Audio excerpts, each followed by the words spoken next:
huge thanks to everyone who tunes in to Dr. VGP's podcast.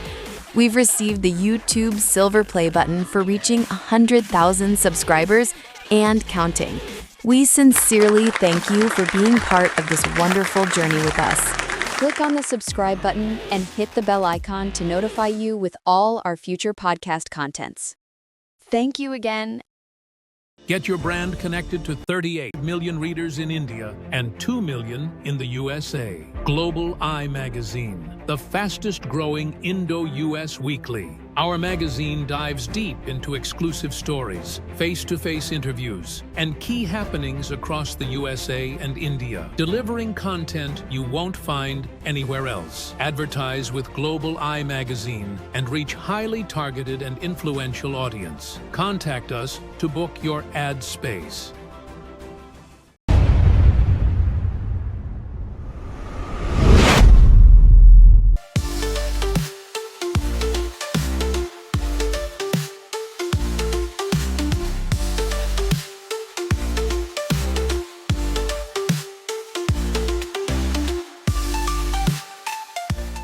Hello and welcome to Dr. VGP Talk Show.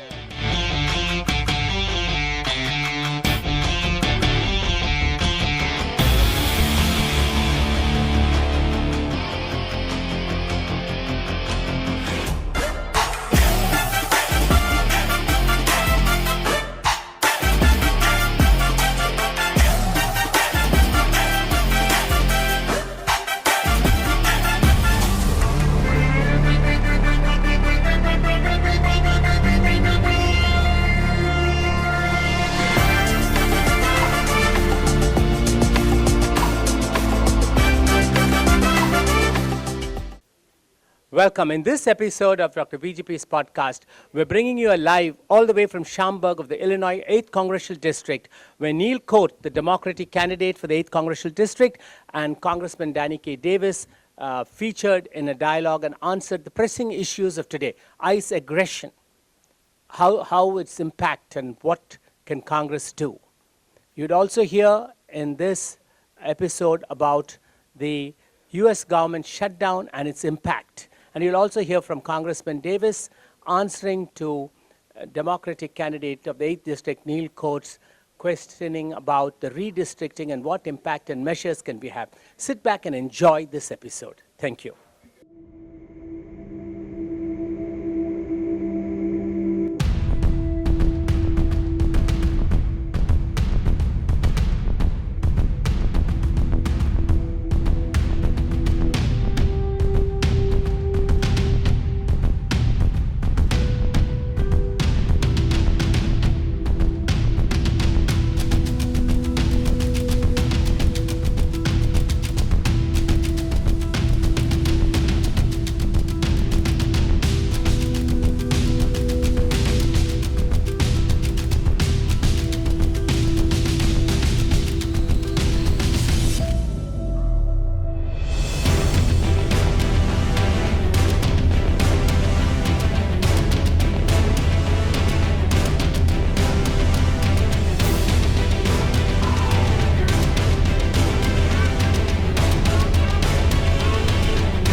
Good morning, everybody.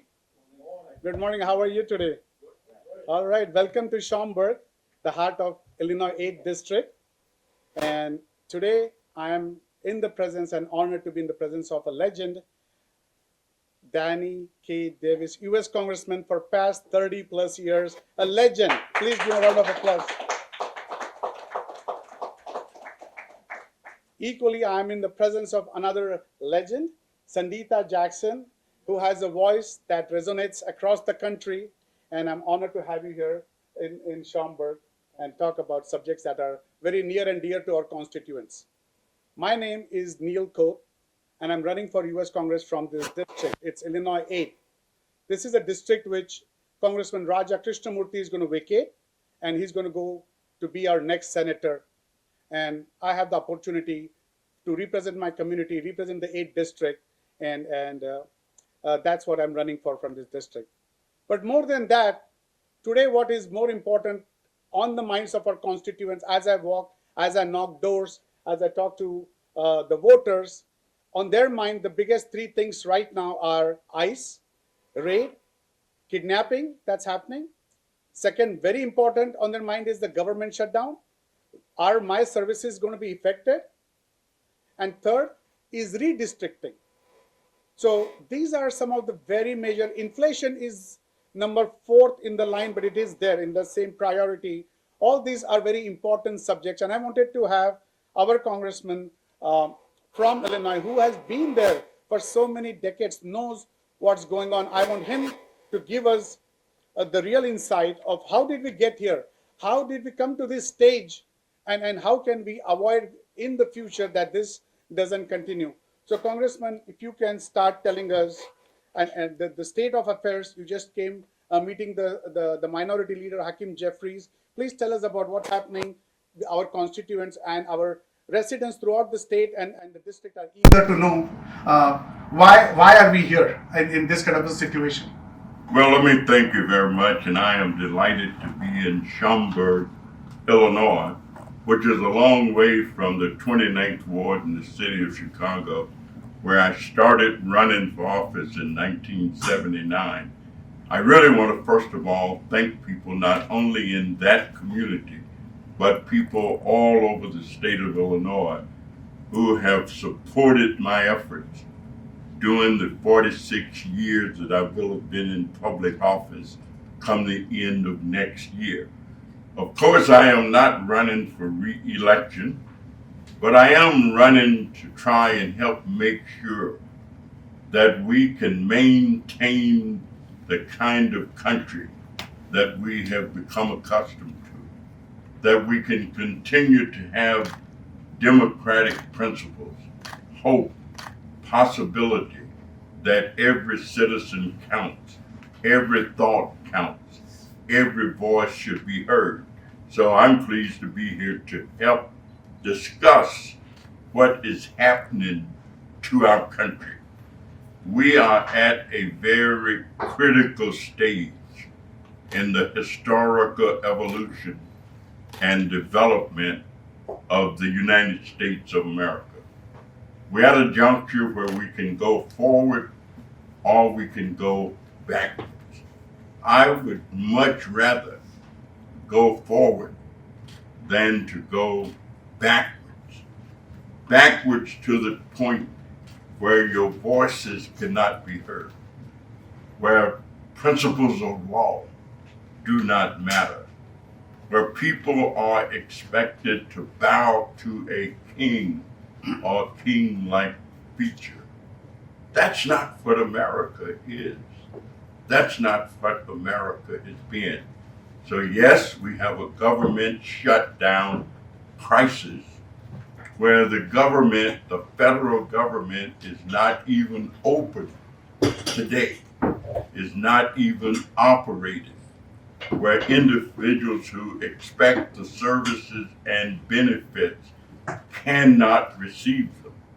And worse than that, they can't even predict when we are going to reopen. I understand that we had thought we might vote on something this week, but now I'm told that in all likelihood, that's not going to happen either, that we're still not going to be open. We are still shut down. And so people in cities like Chicago and Schaumburg and Broadview and others are being besieged with ICE operators gathering up individuals who are in the country. Some of them, yes, they may have slipped in, but there are others who've been here for years and years and years, don't know any other country to claim, have never had any other experiences. who don't know how they would react or respond if they were gathered up and sent back or deported.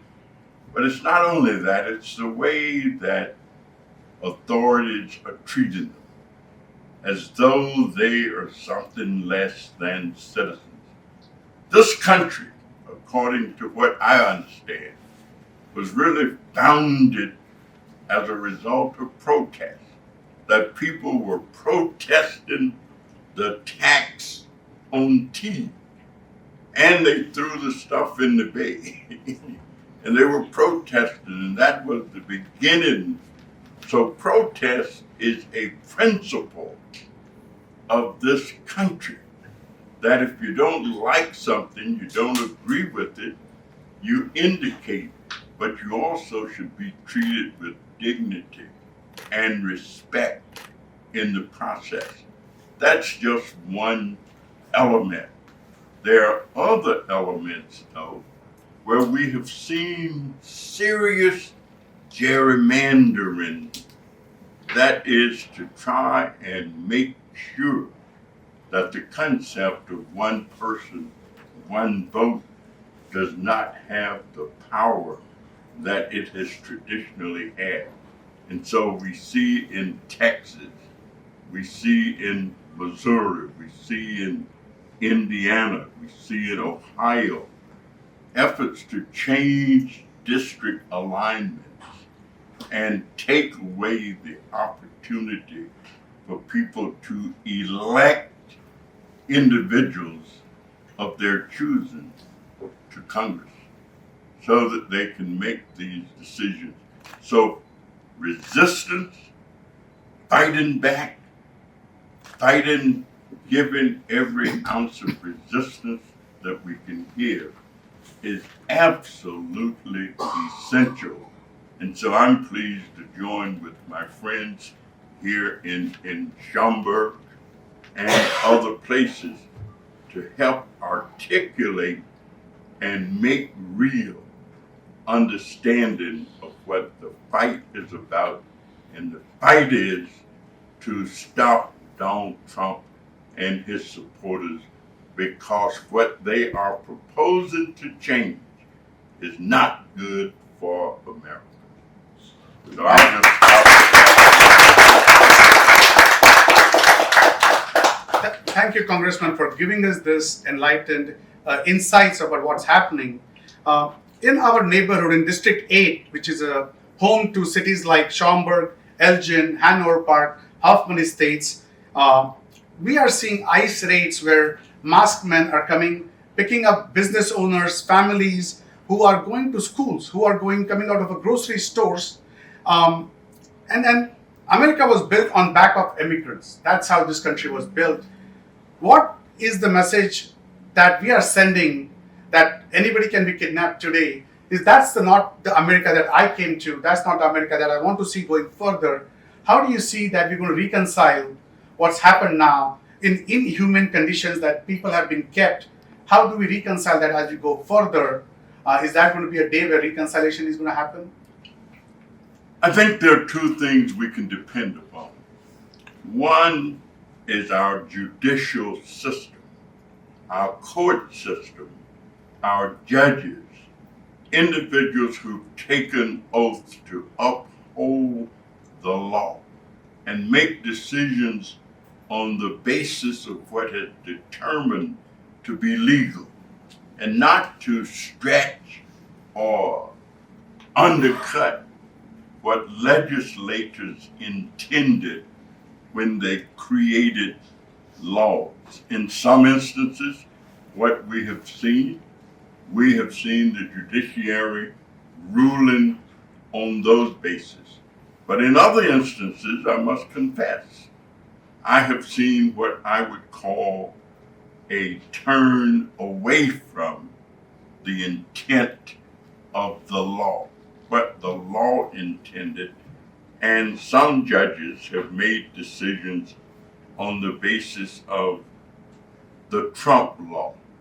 Whatever they think President Trump would want them to rule in whatever way, And so I've questioned in many instances some of the judicial proceedings where I always used to think that the law was the law and you could count on the judges to do the right thing, to do the legal thing.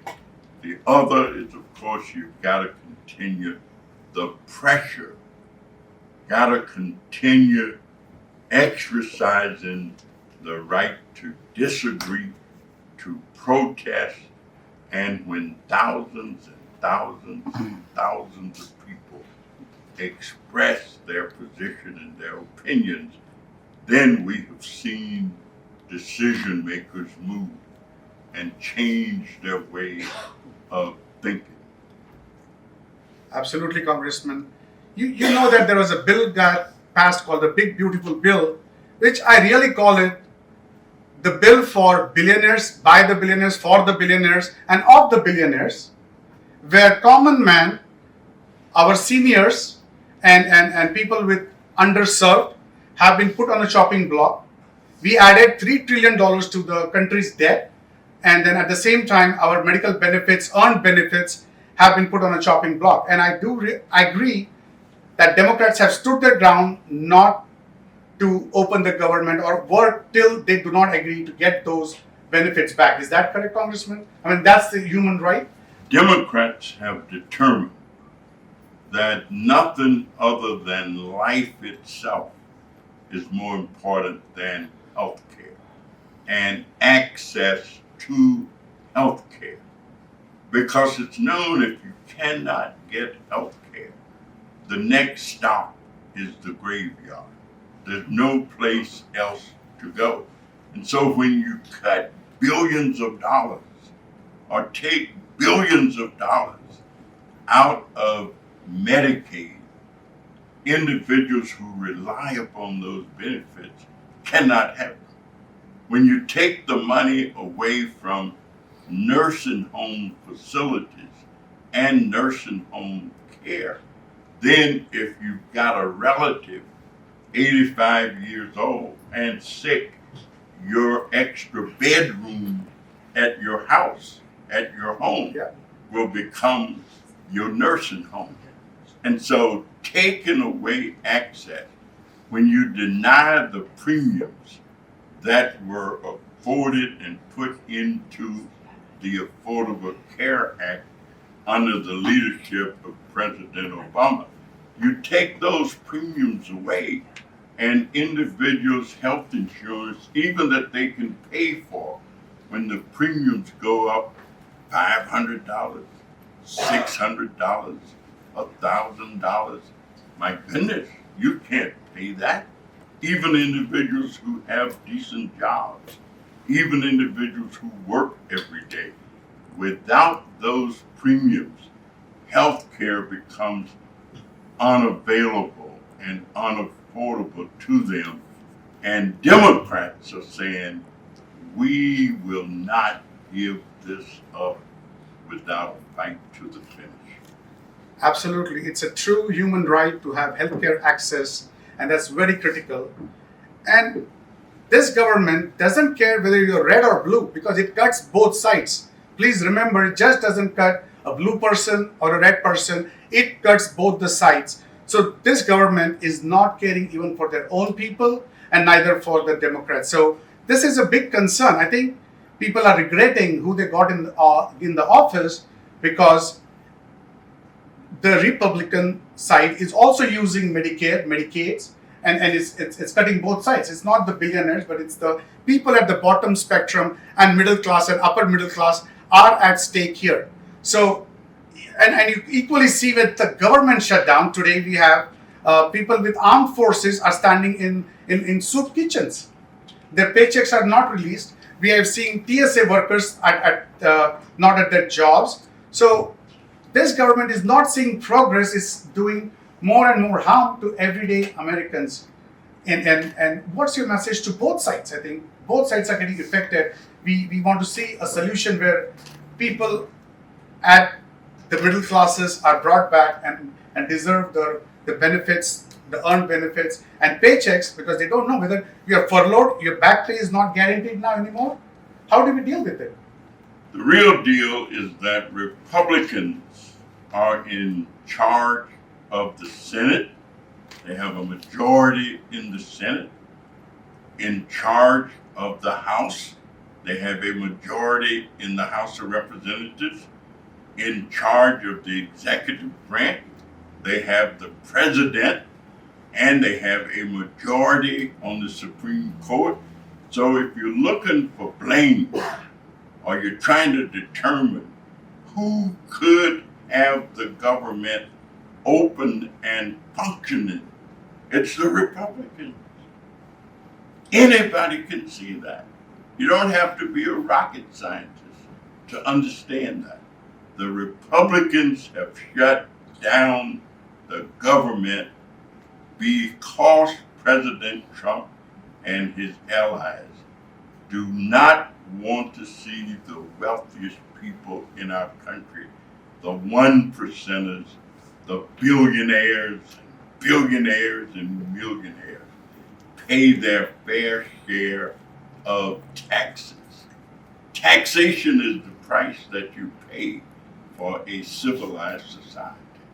They ought to be paying their fair share so that we can take care of the needs of those who have the services, and the needs of those who need the services can be met.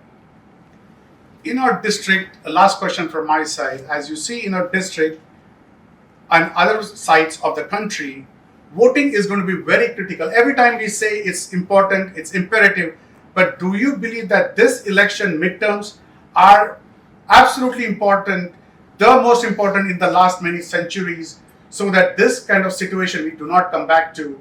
What would you say to the voters? What should they be looking up to with ICE raids and others going on? How do they muster courage? And what's your message for the voters for Illinois and across the country? What would you say to them? Voting is essential. It is the one time that every individual in our country can experience equity. If I walk in the voting booth the same time that Donald Trump walks in, and we're trying to get the outcome of an issue, he's got one vote, I got one vote. Doesn't matter if you're an alcoholic or you got a behavior problem. Doesn't matter if you're 85 years old. Doesn't matter if you're 22, your vote counts as much as any other person's in the country. Any other person. Doesn't matter if you're unemployed. Doesn't matter if you're receiving SNAP benefits. Your vote is the one time. There were 90 million people who did not vote in the last presidential election. 90 million people. If you're old enough, if you're 18, if you're going to be 18, if you're 17 but will become 18, make sure that you are registered and that you vote and know the difference between candidates who are seeking office. Vote your interests. Figure out what that is and do it.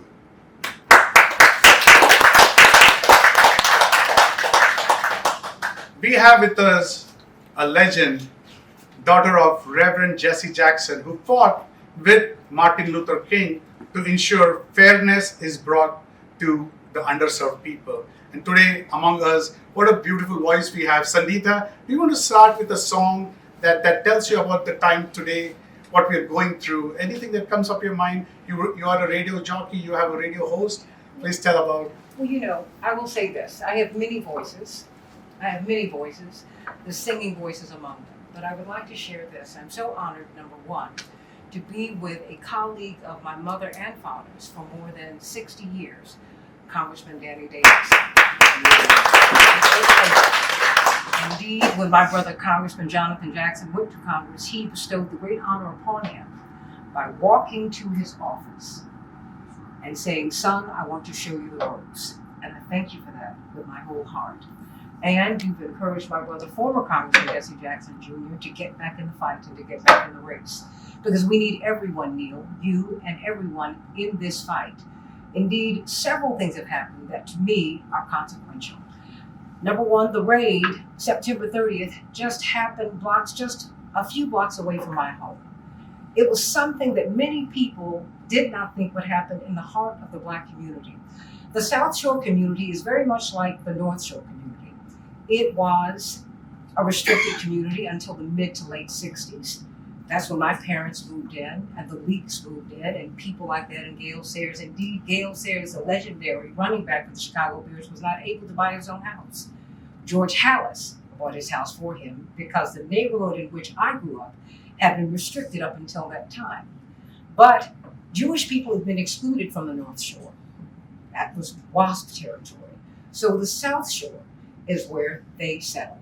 It was still restricted from Black people, but times changed, Blacks moved in, it became a middle and upper middle class and working class area.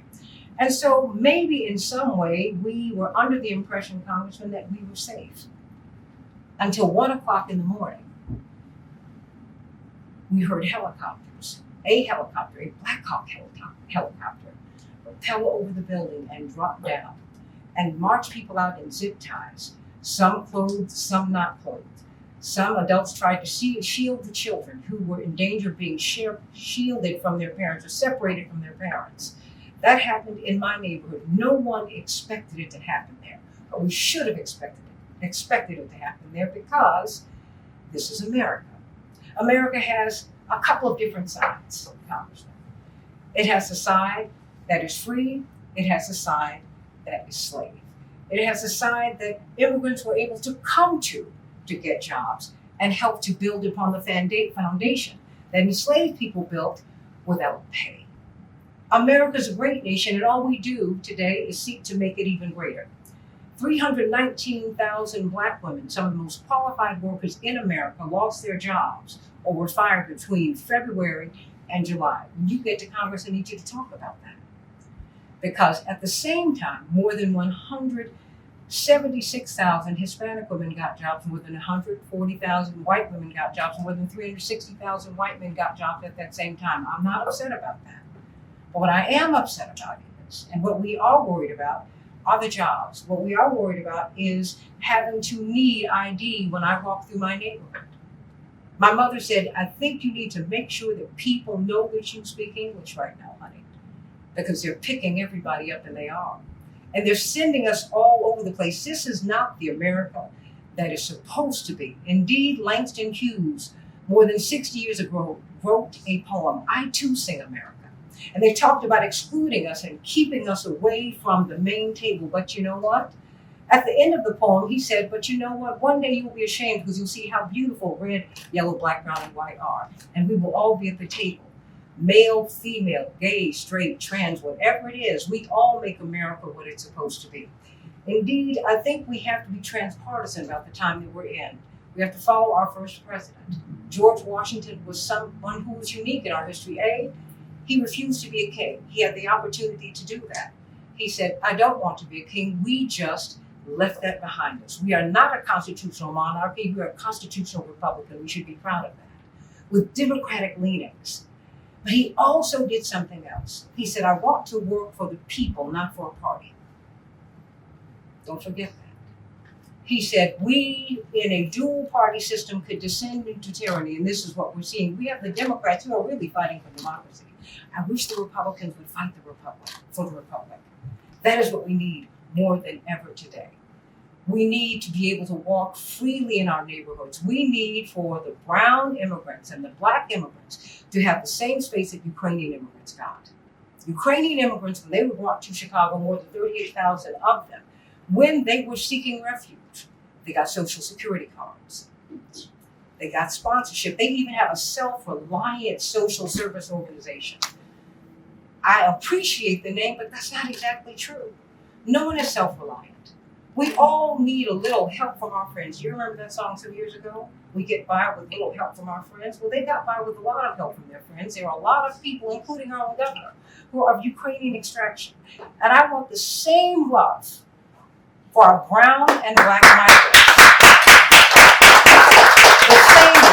The same love that we extended to Ukrainian people, and they deserved it. I want that extended to the Mexicans, who are Americans, by the way. I want that extended to the Venezuelans, who are Americans, by the way. They might be from South and Central America, and they used to be from North America until we got the land from them. I want it for the Africans. So that same grace that we give to Europeans who come to America, and they deserve it, that same grace needs to be given to brown people and yellow people. That is what makes America great. I remember spending several months out of the country when I was 14 and then I turned 15. And when I got back to Kennedy Airport, and I had the privilege that summer of having been in Denmark and Norway and Sweden. And then I stopped in New York for 2 days because I was going to Cuba. And when I got off the plane, not having been in the United States for about 3 months, Congressman Neil, I saw people with turbans and saris and keffiyehs, and they were just wearing everything and jeans. Calvin Klein was very popular then. And I said, wow, I didn't see this in Europe. And take for granted that everybody I was encountering was an American. That is what makes America great. That is why we pushed to send Congressman Davis, a former social worker, a commissioner. We said, no, you've got to go to Washington and make our case. Because you've seen us in the worst of circumstances. You've taken the best of us. You've taken with the refuse. You didn't see trash for people, you saw treasures as a social worker. And we are pleading for that today. We need people, we need jobs, and justice. This is the same plea that we made in 1963 in Washington, D.C. We need that today. We need to know, we need to listen to Senator Sanders, who said AI could take 100 million jobs from us. The question isn't where these jobs are going, it's to whom and to what. A machine can't be more important than a person. But that's what they're telling us today. They're talking about transhumanism and all these kinds of things, and all people want to do is eat. They want to be able to go to school. They want to send their children to school. They want housing. We have an epidemic, a silent epidemic that I hope we will amplify. Our farmers are killing themselves at an alarming rate. They're afraid that they're not going to get the subsidies that they need to make next year's crop, next year. So that means we could be going to emptied shelves just in a few months. So what are we going to do about it? Well, we do need to get registered to vote. We do need to understand that only 1.5 million votes separated Vice President Harris from then returning President Donald Trump. I'm not angry about anything. I want the Republicans to stand for the Republic. I want the Democrats to stand for democracy. I want us to get the 90 million people registered to vote. If you can find me for a parking ticket and make me pay the penalty, you certainly can open the way for me to vote. So it needs to be easier. So I don't want to eat up too much of your time, but I want us to look at the things that we are looking at. We are looking at the economy. Black women in particular are struggling. We are the majority of our homes are headed by Black women. We're losing our jobs in the DMV, DC, Maryland, Virginia, that area. Our Black middle class, as you know, is collapsing. But it's collapsing all over the country. But guess what? While it hits Black people first, we're the canaries in the mine. It hits us first, but it's going to hit everybody else later. Those jobs that white women and Hispanic women and white men got, they're going to be collapsed. Just give it time. I'm not wishing that on anyone. I just know where this is going. Because we have people who are in elective office and people who are thought leaders who say that there are too many people in the world. How can that be? My pastor, Reverend Clay Evans, may he rest in peace, said, I've never seen God make a mouth he could not feed. My mother said, every time I had each one of you, all 5 of you, Your father and I couldn't afford you, Jesse, Johnny, Yusuf, or Jackie. She said, who do you want me to put back? America needs everybody here. I'm so glad that you're here. I'm so glad that Ro Connor's parents came here. I'm so glad that, as tragic as the Mid-Atlantic Passage was, we're all here. We came here, as my father often says, on different ships, but we're in the same boat now. Taking his words, I just want to say that America has to grow up in our politics. America has the space to be great, but America must, our citizens, Americans, are the only ones, Congressman, who can make America great. Thank you.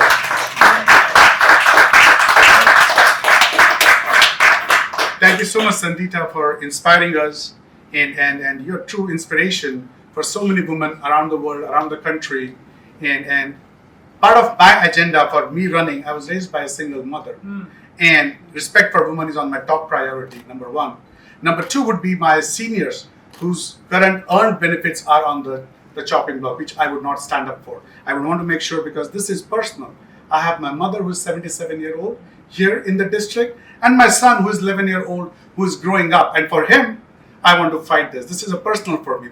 I've lived here more than 30 years, and I have been blessed to get the part of the American dream that I got. And I want to make sure that the next generation, the next children have a fight at it, have a slice of it, because today they don't believe that the American dream is in their reach. They don't believe that studying is going to get them there. They don't believe that just fighting will get them. They do not have the belief. I want to bring that belief back. I have created more jobs in this district in the last decade or more. And I have traveled more than 25 countries, and I know how to work with global companies, with local companies outside the state, and bring them back in the district. We have the biggest airport in the world here in my district, O'Hare Airport. We got to take advantage of that. We want to make sure that the jobs, that companies that we have lost here, like Motorola, Sears, and Ameritech, those jobs, we need to bring them back. Whether we train them on AI or whether we train them on the next generation of manufacturing and research, we need to bring back, because America has always been in the forefront of innovation. So people should not worry that AI is going to take the jobs. Never. Back in the day, remember when computers came, they said the same thing. And before computers, when cars came, they said the same thing. It is not going to go away. We are going to keep innovating. That's what America stands for. Innovation, innovation. And we are the beacon of hope to the world. And that's what my district, I want to make sure that becomes a model district, that we can make it further. We have greatest community colleges here. Harper Community College, foundation of this. Elgin Community College, Oakton Community Colleges. They are the foundation to the students that cannot afford the higher Ivy League colleges. But even these colleges are the foundation. And education, my mother taught me, without that, you would have no future. So education is the foundation. That's what I want to promote and propose to continue that. With that, I would love to have the floor open to the press to ask any questions. The Congressman is here, Santita is here, I'm here, anything about that we can answer. I have a question for the Congressman.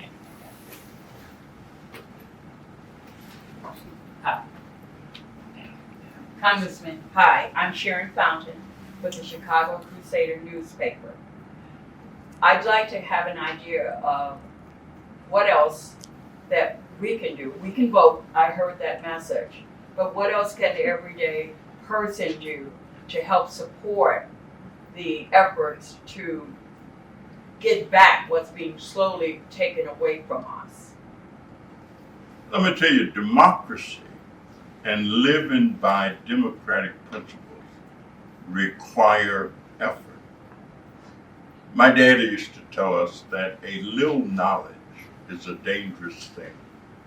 You have to drink deep, he'd say, because shallow drinking intoxicates the brain.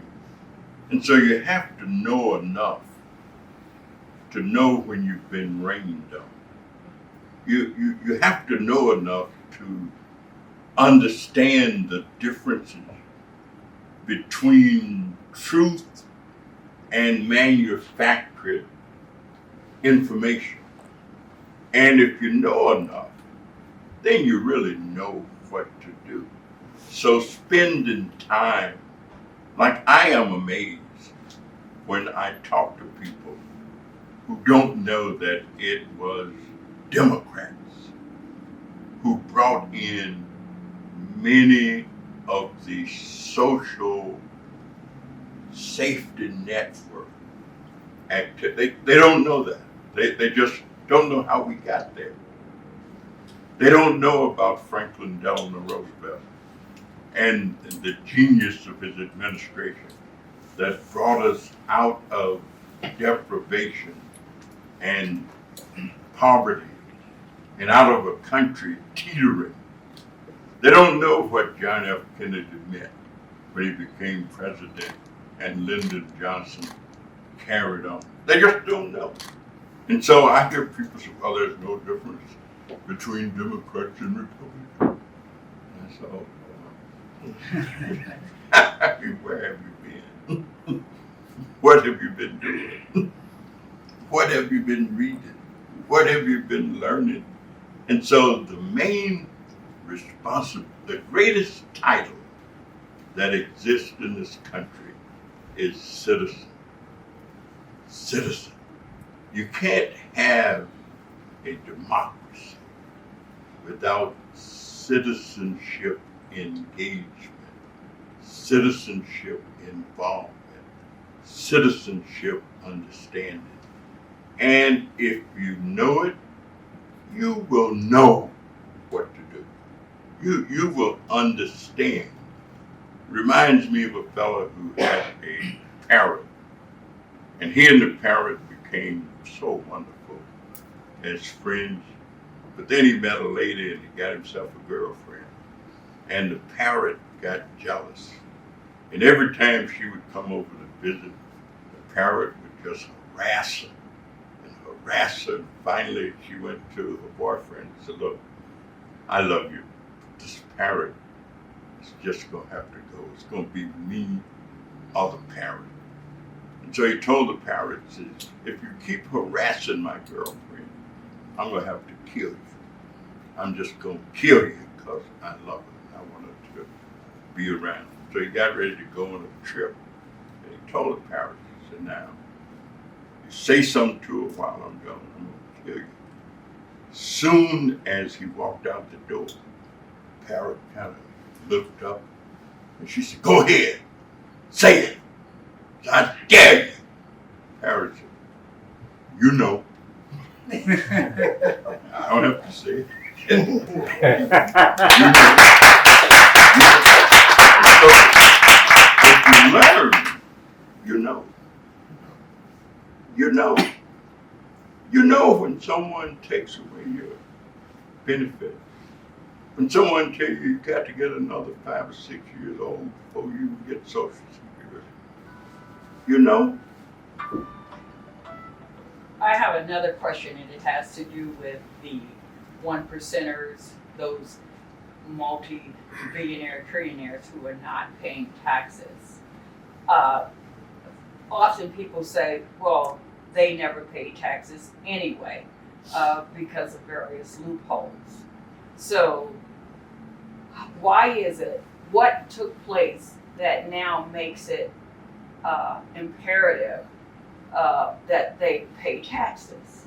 I think the average person doesn't quite understand it. Can you help us to understand why the push? And there's a wait and see thing about people thinking that let's just wait and see if things work itself out with Donald Trump in office. I hear that a lot. But can you help us to understand why wait and see won't work with respect to the taxation of the wealthy? I serve on the Ways and Means Committee, and the primary function of the Ways and Means Committee is to figure out how to pay for the operation of government. I mean, our job is to figure out how to pay for the operation of government. I'm a big Frederick Douglass fan. And one of the things that Douglass used to say is that if he didn't know anything else, he did know one thing. And that is, in this society of ours, you may not get everything that you pay for, but you most certainly will pay for everything that you get. And if you don't pay one way, you will pay another way. And so there's no such thing as anything that does not have to be paid for. Trump and his advisors and allies have been trying to tell us that the government has been too helpful for those individuals in our country who need safety net activity. That it was never the intent of government to help these people, to provide benefits for these people, to put bread and milk in the mouths of babies whose parents can't do it without some assistance. They want us to believe that that is not the purpose of government. And so we've got to know the difference, that it is the purpose of government. And government should be doing these things. And so their notion with the Doge, that is, get rid of waste, inefficiency, and they really just claim that government workers are lazy. That they've gotten to the point where they're treated too softly, and that the unions have taught them to be lazy, to not believe that they need to work, that they can dodge, that they can pretend to be working. And so if you don't provide the benefits, then you don't have to generate the money. If you don't provide the service, if you don't give away services, if you don't create Medicaid, then you don't have to get the money to pay for Medicaid. And so they would have us believe that we are being too good, especially to low income, elderly, disabled, disadvantaged people. And so just let them die. I mean, if they're sick and you don't provide health care, you know what the end is. Nobody have to tell you. You know, if you can't go to Rush Presbyterian or you can't go to the U of I, then you have to go to A.R. Lee.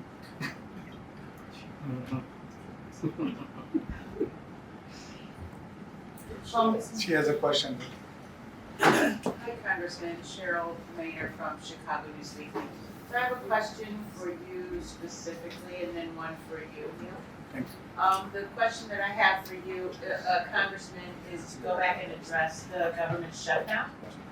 So on the Republican side, so maybe you could just help everybody actually understand what the shutdown is about. So the Republicans are saying that they simply wanted the continuing resolution, just a simple, clean CR, and that the Democrats, in fact, are trying to push and have been the ones to shut things down because they would like to, and they're forcing a conversation and a negotiation on the Affordable Care Act in advance of the time when the Affordable Care Act is going to be negotiated, which should be in November.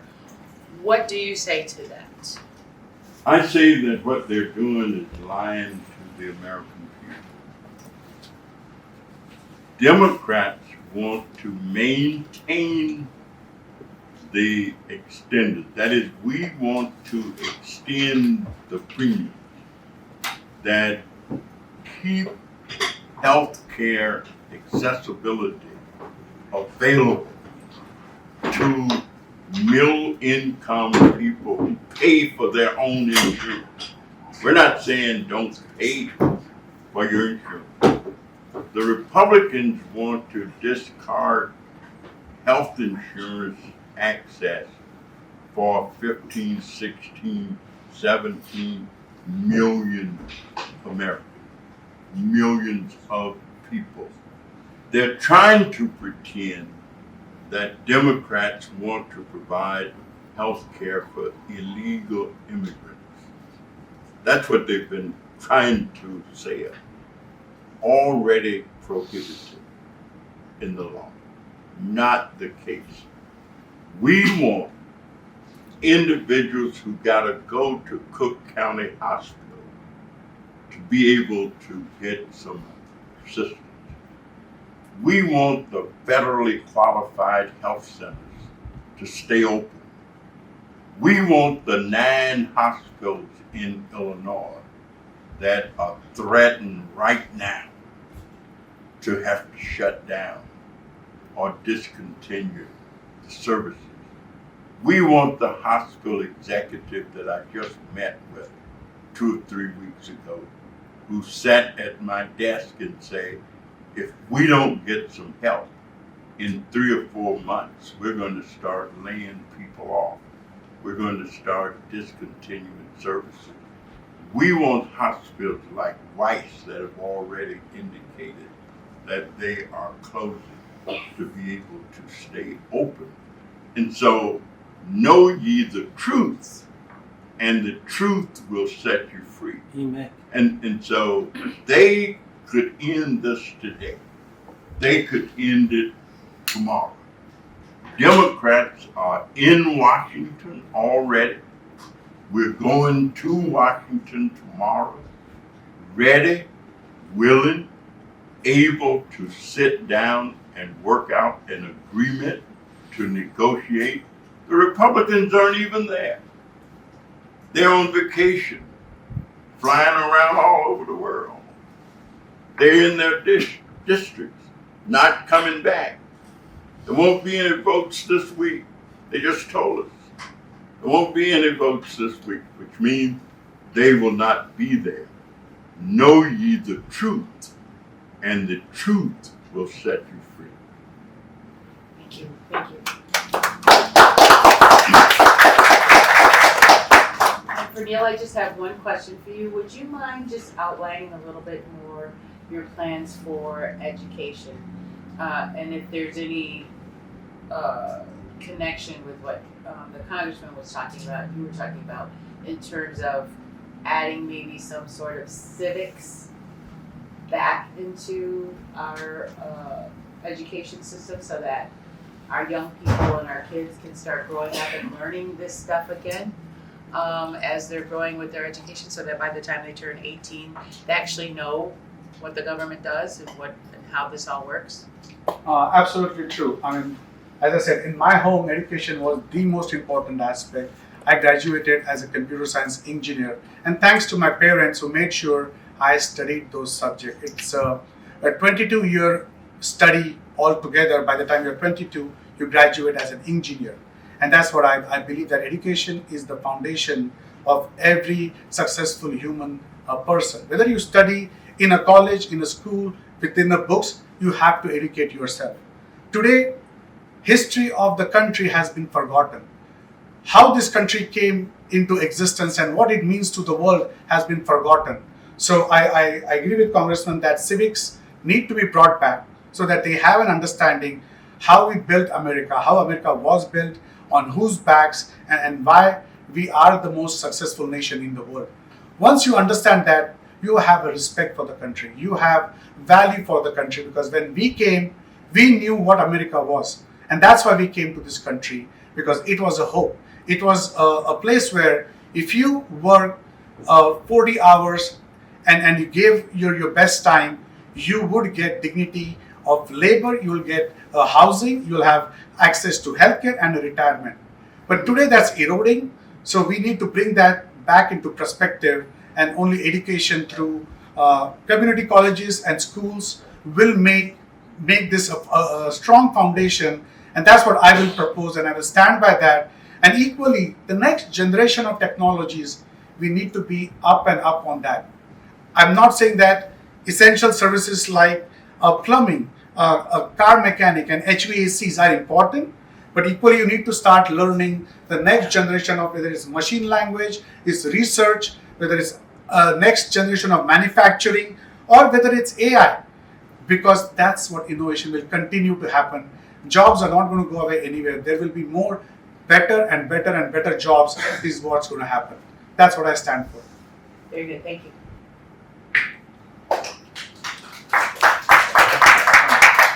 Hey, my question is for Congressman Davis.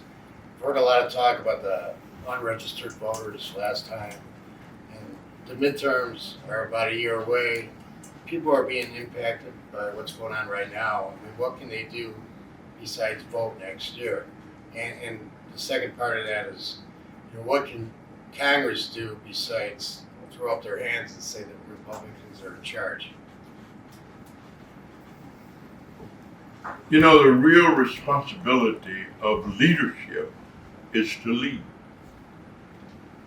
Congress right now is dominated in a way in terms of the majority by Republicans. I'm saying Republicans are the majority in Congress, in both houses. And so leadership should be coming from them to bring us together to the extent that we can agree on directions for the government. The responsibility is not on individuals who are not in leadership to lead. Leadership is supposed to lead. So the Republicans have to take the position. They're the ones who decided that we don't have any session going on today or tomorrow. We didn't decide it. Democrats didn't decide if we were going to go in tomorrow and have something to vote on. So leadership should be leading. Now Congress could come together, and the realities really are that during the last 10 years, the influence of Donald Trump and his supporters have further divided America, have decreased what America was becoming in terms of every aspect of life, whether it was race relations, whether it was political ideological thought, whatever it is that is negative has been blamed by the president and his key supporters. Have you or any other Democratic congressman tried to talk to some of the Republican colleagues, try to chip away at their unity? We do, in a small way. For example, the committee that I serve as the ranking Democrat on, the subcommittee, Representative Ray LaHood is the chairman, and people kind of smile sometimes and say that we get along and that we have some good discussions and agreements, and we even manage to pass legislation essentially because it deals with child welfare and issues related to homeless youth, homeless children, and foster children. We manage. So, yeah, a person like myself, I'm considered in the group as a moderate who kind of can get along, or you may hear me indicating that a Republican like Governor Jim Edgar was a solid, good government guy, or saying something about individuals on the other side, or expressing what Lyndon Johnson used to express. He often express something that came out of the Bible, Book of Kings, where he'd say, "Come and let us reason together. Otherwise, we shall all be utterly destroyed by the edge of the sword." And so you'll hear those kind of comments coming from me a great deal in terms of there ought to be a way. There's an African proverb that says when elephants fight, the ground gets bruised. And so when powerful elements have disagreement, the people get hurt. I'm saying the billionaires don't get hurt. Millionaires are getting hurt, bruised.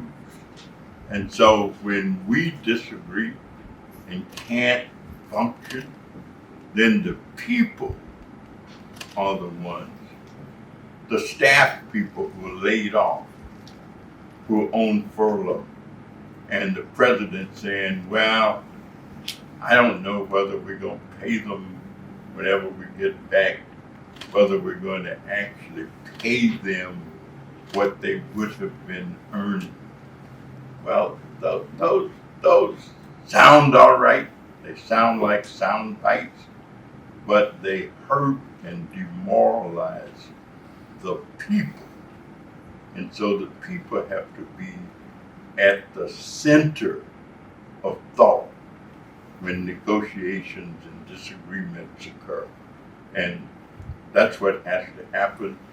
And the people can just keep, elections only come around when they come around. And of course, some things you can't do until there is election time. And that's when you can exercise the power of your potential, because you can vote. In the meantime, you keep letting people know that you're moving to that point, and you keep exerting whatever level of pressure that can be exerted. I have one question for Neil.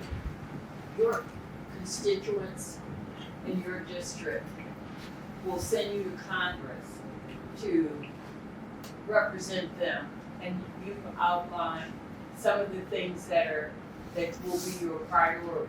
How will you connect with them on a regular basis to make sure that your fight is in alignment with what your constituents are most concerned about? A very good question.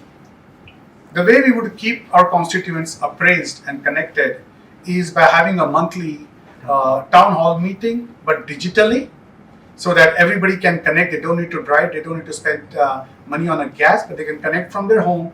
So we will do a monthly Zoom meeting, connect with the congressman, and our office will always be open for them, whether to connect by phone, walk-in, or by emails. So keep the channel open. We want to keep hearing of what's on their mind. So that's very critical to know the ground level and grassroots understanding of what's on their mind.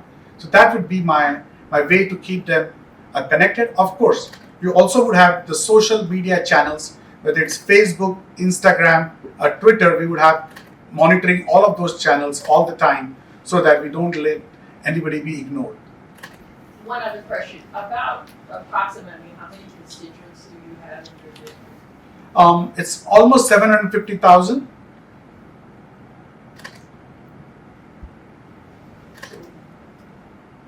It's a vast district, almost 25 cities, maybe 9 to 10 townships.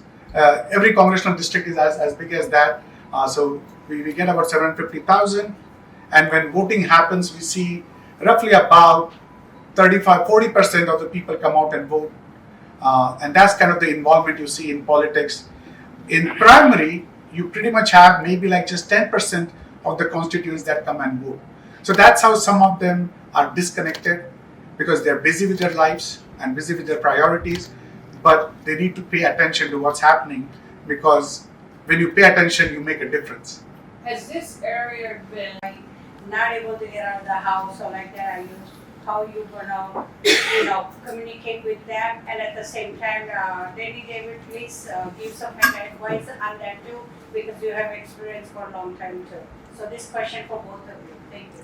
See, seniors are very important to the election process because it is their benefits that gets heard the first.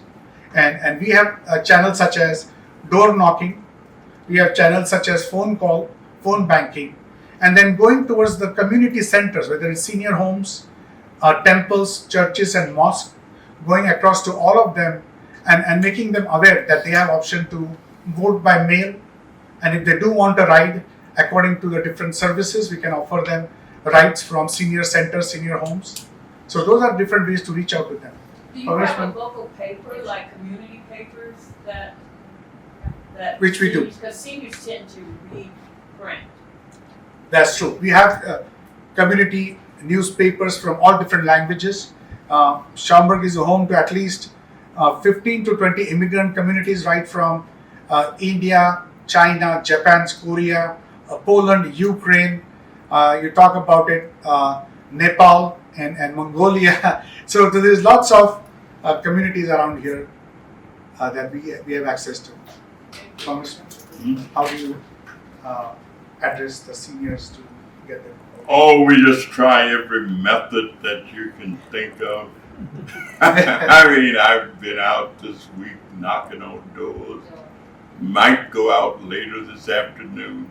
But making use is so good to see the Crusader, Citizen newspapers all around, way up here, knowing that traditionally these are African American papers in the south end of Chicago, south side of Chicago, Gary, Indiana, and knowing the publishers and the people who put them together. My homegirl, Dorothy LaVelle, who went to Merrill High School in Pine Bluff, Arkansas, and knowing what they have accomplished and what they have done.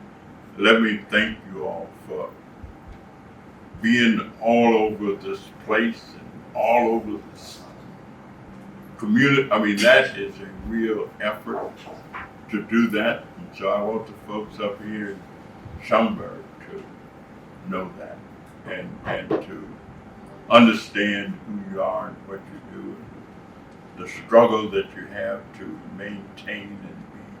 None of these things are simple. There are no simplicities to them. They all require a tremendous amount of fortitude. They require a tremendous amount of effort. And that's why I say you can't have a democracy without people being vested in it, in helping to make sure that it's real. So thank you all. And Neil Khot.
Dear viewers, elevate your business to new heights and reach 35 million potential customers with Global Eye Digital.